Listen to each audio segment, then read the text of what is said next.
Sopanam school of പഞ്ചവാദ്യം ഏർപ്പെടുത്തുന്ന 2025-26 വർഷത്തെ കലാപുരസ്കാരങ്ങൾ പ്രഖ്യാപിച്ചു.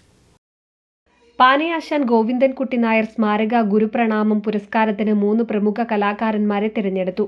പഞ്ചവാദ്യത്തിലെ തിമില കലാകാരൻ മായനൂർ മണിയാശാൻ, പഞ്ചവാദ്യത്തിലെ മദ്ദളം കലാകാരൻ കവുക്കോട് സുന്ദരനായർ ആശാൻ, പള്ളിപ്പാന കലാകാരൻ പടിഞ്ഞാറങ്ങാടി വത്സലൻ എന്നിവരെയാണ് തിരഞ്ഞെടുത്തത്. പാനയാശാൻ ഗോവിന്ദൻകുട്ടി നായർ ആശാന്റെ സ്മരണാർത്ഥം ഏർപ്പെടുത്തിയ ഈ പുരസ്കാരം 5001 രൂപയും പ്രശസ്തി പത്രവും അടങ്ങുന്നതാണ്. സോപാനം യുവ പ്രതിഭാ പുരസ്കാരങ്ങളും പ്രഖ്യാപിച്ചു. തായമ്പക കലാകാരൻ ഗിരീഷ് ആലങ്കോട്, കഥകളി മദ്ദളം കലാകാരൻ വൈശാഖ് കലാമണ്ഡലം, സോപാന സംഗീതം കലാകാരി അമൃത രഘു കലാമണ്ഡലം എന്നിവരാണ് യുവ പ്രതിഭാ പുരസ്കാരങ്ങൾ നേടിയത്. വാദ്യകലാ പഠനത്തിലെ മികവിനുള്ള സോപാനം വാദ്യ പ്രതിഭാ പുരസ്കാരം സീനിയർ വിഭാഗത്തിൽ നന്ദകിഷോർ സോപാനത്തെ ജേതാവായി തിരഞ്ഞെടുത്തു.